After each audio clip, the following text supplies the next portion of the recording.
E eu quero mudar um pouquinho de assunto e trazer o debate agora para o nosso quintal, porque o governo federal prepara um grande pacote de programas sociais que está previsto para este semestre. O Igor Damasceno, lá de Brasília, vai trazer informações para a gente agora. Igor, seja muito bem-vindo ao nosso 3 em 1, prazer recebê-lo aqui. Quero que você conte o que está previsto nesse programa que, pelo jeito, tem lupa em 2026, ano de eleições. Boa tarde. Oi, Evandro, muito obrigado. Boa tarde a você, boa tarde também a todos que nos acompanham. Estou muito feliz de fazer parte da equipe, viu? Evandro, o governo federal, a pessoa do presidente Lula, já está de olho na corrida eleitoral do ano que vem. E para isso, o presidente precisa recuperar parte da popularidade que perdeu ao longo dos últimos meses. Para isso, ele mira na classe média e também nas periferias. E como que o presidente vai ganhar novamente a popularidade, vai ganhar a confiança desse eleitorado novamente? O presidente Lula, ele vai lançar programas sociais mirando justamente esse público-alvo. Uma das apostas do presidente Lula é o programa Gás para Todos. Ele vai ser gerido pelo Ministério do Desenvolvimento Social, deve ser lançado já nesse mês de agosto e a expectativa do presidente é que esse novo programa substitua o antigo, que é o Vale Gás. O Vale Gás, ele abrangia apenas ali algo em torno de 2 milhões de pessoas e esse novo programa, o Gás para Todos, ele pretende abranger algo em torno de 16 milhões de pessoas. E como vai funcionar? O presidente, o governo federal vai entregar um cartão para as mais de 16 milhões de pessoas que vão ser beneficiadas por esse programa e assim elas vão ter condições de comprar um botijão de gás de 13 quilos mensalmente. O presidente Lula também mira outra categoria, os motoristas de aplicativo, também os entregadores via delivery. O governo vai anunciar o financiamento de um programa para a compra de motos e carros para esses profissionais. Esse programa também deve ser lançado já agora em agosto. E uma última medida que faz parte desse pacote é ajudar a classe média a reformar a casa. Isso mesmo, o presidente Lula ele vai ajudar a classe média a reformar a casa. Segundo o presidente, tem pessoas que não querem trocar de imóvel, querem apenas arrumar uma parede, trocar o piso e para isso o governo federal deve conceder um empréstimo que varia de 5 mil a 30 mil reais para esse público. E tudo isso mirando já as eleições de 2026, recuperar o eleitorado para, quem sabe, conseguir se eleger pela 4ª vez, viu, Evandro? Muito obrigado pelas informações, Igor. Um abraço para você, bom trabalho aí em Brasília. Bruno Musa, como é que você avalia um programa que vem nesse momento muito próximo de 2026 e diante de várias críticas que o governo Lula tem sofrido nas últimas semanas? Inclusive, houve até uma melhoria na popularidade por conta da situação envolvendo a família Bolsonaro nas tratativas com os Estados Unidos. Mesmo assim, ainda alvo de muitas críticas e rejeição. Você entende que um programa nesse momento pode capturar, digamos assim, esse eleitorado que talvez não se alinhasse a Lula no ano que vem? Veja bem, Evandro, eu quero ser novamente aqui o chato da turma e um pouquinho além da manchete. Porque quando você olha o nome do programa, o nome é sempre bonito, ou o que ele pretende fazer, não tem como você ir contra. Mas vamos entender nas entrelinhas o que ele significa e quem paga. Porque a gente esquece que os programas precisam ser financiados. O ciclo econômico, depois me fala até se você concorda, Alan, o ciclo econômico ele tende a ser mais longo, 15, 20, 25 anos, você tem um espaço de endividamento.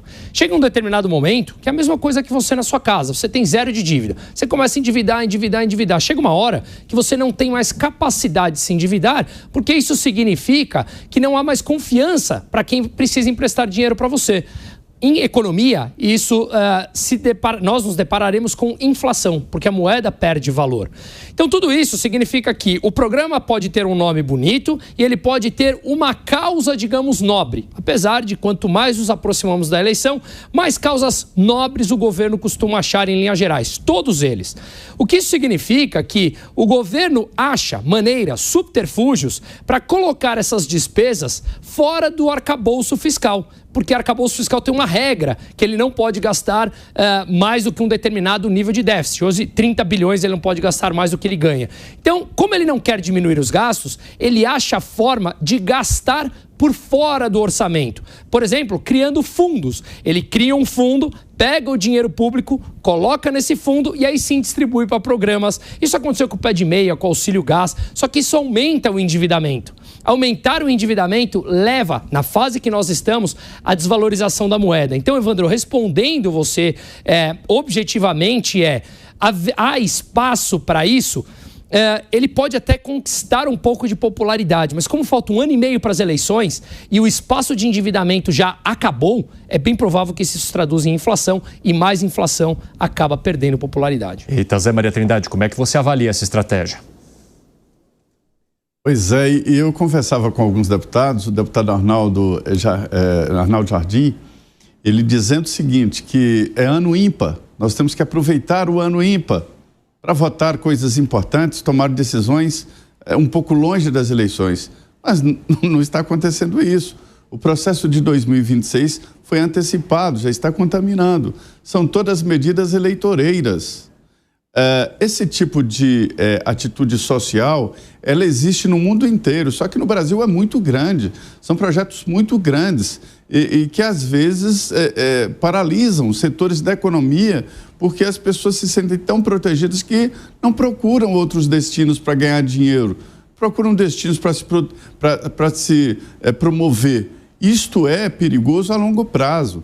Eu conversava com um inglês e ele dizia que a Inglaterra adotou um sistema de proteção social muito grande. E naquela época, lá atrás, acreditava-se que diante de uma proteção social, as famílias poderiam investir nos filhos e produzir no futuro gerações mais independentes, economicamente ativas. E agora vê os resultados de que geraram várias gerações de famílias dependentes dessa proteção social. E que, em vez de melhorar, piorou. O Brasil, e muito na estratégia do PT e do presidente Lula, cria-se programa em cima de programa nessa proteção social. Volto a dizer, ela é necessária. O que se discute é o tamanho e quantas pessoas essa proteção deve levar em conta. Então, são medidas eleitoreiras que aumentam os gastos, aumenta tanto que, olha, Musa, já há uma previsão de aumento de gastos em ano eleitoral. E não estamos falando só do governo federal. Esse aumento de gasto ele é em todos os níveis, no federal, no estadual e municipal. Mas só que o Brasil não tem gordura para queimar, né? Pelo contrário, Zé, já está com um nível negativo aí, digamos, né? Exato. Não, e o Zé Maria falou que isso é muito deletério no longo prazo. E é verdade, mas o longo prazo chegou. Porque esse tipo de política começou no começo dos anos 2000. Então, o tal do longo prazo é o que talvez estejamos vivendo hoje por justamente esse ciclo econômico que o tempo passou e a dívida chegou. Piperno, você entende que seria um pouco de ilusão também da população esperar que houvesse algum tipo de economia num ano tão próximo do eleitoral? Bom, como eu nasci no Brasil, sempre vivi aqui no Brasil, infelizmente, eu estou acostumado a ver esse tipo de coisa e não gosto. Mas eu estou acostumado a ver. Então, vamos lá. Eu acho que esses anúncios, eles contêm excesso. Porque, e aqui eu estou muito à vontade para criticar isso, embora seja alguém mais à esquerda, porque, por exemplo, em 2022, eu ficava rouco de tanto criticar o dinheiro que o Bolsonaro distribuiu para motoristas de caminhões e taxistas, o auxílio lá de 3 parcelas de R$1.000 para cada um, a partir de julho, pertinho da eleição.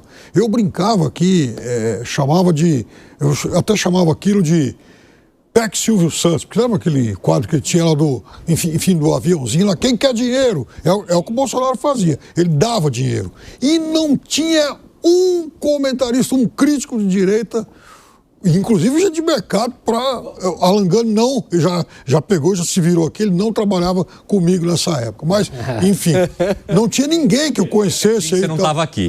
Exato. Ele tem o benefício da ausência no caso. Mas ninguém abria a boca. Achavam lindo isso, né? Então, da mesma forma que eu achava aquele programa uma picaretagem, uma pouca vergonha, é óbvio que eu também não gosto desse programa que vai proporcionar facilidades para compra de carro, motos, negócio todo, embora, claro, seja evidente que isso vai gerar um ganho eleitoral muito grande. No caso, por exemplo, do auxílio gás, eu também acho que, embora vá atender um público de baixíssima renda e tal, isso poderia até ser feito de uma outra coisa. Porque, vejam, no Brasil, esse tipo de, enfim, de benefício, quando é criado, ele sempre provoca muitas justas críticas, aliás. Só que tem uma coisa, é o mesmo país que garante a isenção lá, a não tributação sobre os títulos imobiliários, títulos agropecuários. E, por sinal, o ministro Haddad falou algum tempo atrás que estavam tentando tributar isso aí. Qual a razão, né, de quem compra esses produtos, de quem trabalha com esses produtos, surfar também nesse tipo de vantagem? Então, o Brasil precisa rever tudo isso. É por isso que eu falo muito, em toda hora, em rever essa questão de benefícios e de subsídios e de outras vantagens que o Brasil proporciona. E tem um ponto principal que eu acho que o Musa colocou para nós também na mesa no início da discussão, que é o fato disso poder depois impactar numa inflação que, de certa forma, tire todos os benefícios que foram garantidos por meio de benefícios, de programas, de questões eleitorais. Ou seja, a longo prazo, as pessoas têm mais a perder do que ganhar. Você concorda, Gani? Absolutamente. Aliás, a gente já vive este processo, esse crescimento anabolizado, né? A população acaba sofrendo com mais inflação, com perda do poder de compra. E aí, é claro que o presidente vai pro tudo ou nada, usa a máquina, e isso é populismo, ou seja, dá um benefício a curto prazo. Então, você tem inflação, o que faz? Fabrica mais dinheiro. Olha que doideira, né? Você fabrica mais dinheiro, só que você vai potencializar a inflação. Você coloca mais dinheiro, você se endivida mais, coloca mais dinheiro no mercado, pressiona o gasto público. Então, num primeiro momento, você dá um certo alívio. Mas lá na frente que eu estou falando é 2 anos, né?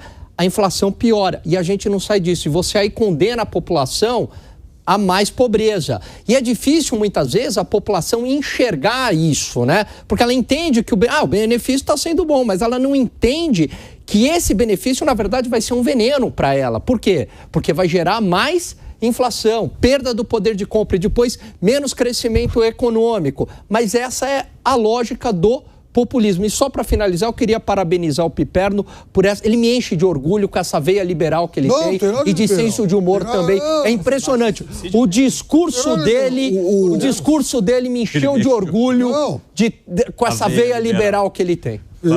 Piperno, rapidinho, que nós temos que ir pro break. Não, por favor, siga. Vai lá. Não, muito rápido. Só saiu uma notícia agora na BDM, por exemplo, de um programa daquele Voa Brasil, completou 1 ano com baixa adesão e vendas de apenas 1,5% das passagens disponíveis. Foi um fiasco. 1,5%.